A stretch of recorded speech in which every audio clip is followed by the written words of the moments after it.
Olá pessoal, tudo bem? A gente tem visto aí nessa campanha eleitoral uma dificuldade muito grande do PT de criar palanques próprios nos estados, né? A situação de Minas Gerais, onde o partido tenta uma aliança com o Calil, mesmo estando fora hoje da chapa, né? Mostra isso de forma muito evidente, mas Minas Gerais é só um exemplo dos vários estados do Brasil em que o PT tem tido muitas dificuldades mesmo de criar palanques próprios. E aí o Lula tem que costurar alianças com outros partidos, muitas vezes com o PT inclusive fora da chapa, né? Isso se dá porque houve uma estratégia do PT nos últimos anos de nacionalizar ao máximo essa questão e focar muito na recuperação da imagem do ex-presidente, né? O PT enxerga que sem a presença do Lula, a força do Lula, o partido se esvairia, né? Acabaria como outros partidos vêm tendo hoje dificuldades aí sem suas principais lideranças. E por causa disso, abriu mão, muitas vezes, de criar novas lideranças ou de criar lideranças que fossem viáveis como candidatos nas eleições, né?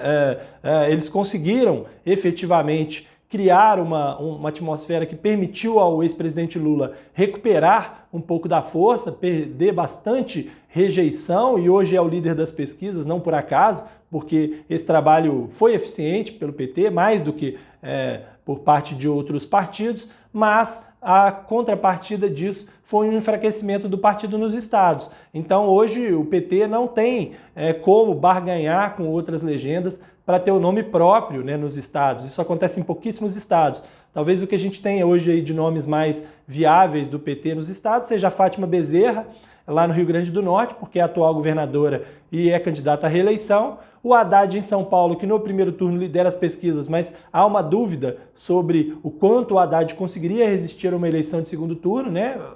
Pelo histórico que ele tem de votação lá em São Paulo.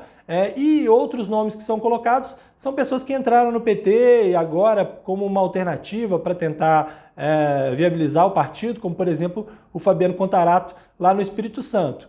Mas nos principais centros, com exceção desse caso de São Paulo que eu disse, do Haddad, o partido tem mesmo, não tem outra alternativa a não ser se vincular a candidatos mais fortes de outras legendas naqueles estados, né?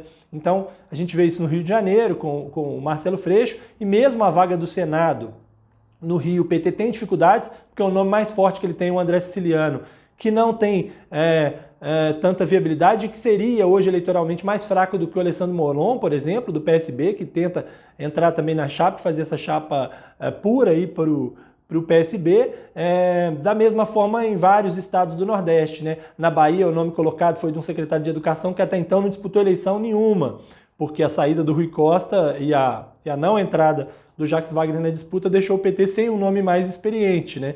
E lá a chance de perder para Semineto muito grande. E a gente vê em outros estados também, né? O governador do Ceará mesmo, petista, vai ter que ter uma chapa agora de apoio com o PDT na cabeça de chapa, o PDT de Ciro Gomes, e o PT vai ter que aceitar dessa forma. Da mesma forma em Pernambuco, né? A chapa é do PSB, o PT vai entrar dentro da chapa do PSB, embora lá tivesse até o nome que pudesse disputar, que é o da Marília Reis, que acabou num enrosco danado com o partido. Ela queria uma vaga ao Senado, saindo para ser candidata avulsa em outro partido e diz que vai apoiar o Lula. E a gente vê isso em várias outras partes do país, essa dificuldade muito grande que mostra que, embora o lulismo tenha reagido e tenha se recuperado, o mesmo não aconteceu com o petismo. E fica o questionamento para o partido quando o Lula deixar de ser candidato lá na frente, né, já vai adquirindo uma certa idade, o que será do partido sem a presença de sua figura maior, né? O PT resistiu até hoje, enquanto outros partidos precisaram mudar de nome, alguns até acabaram, mas o fato é que resiste muito em cima dessa figura nacional do Lula e há um claro esvaziamento do partido dentro dos estados brasileiros. Um abraço para vocês e até mais.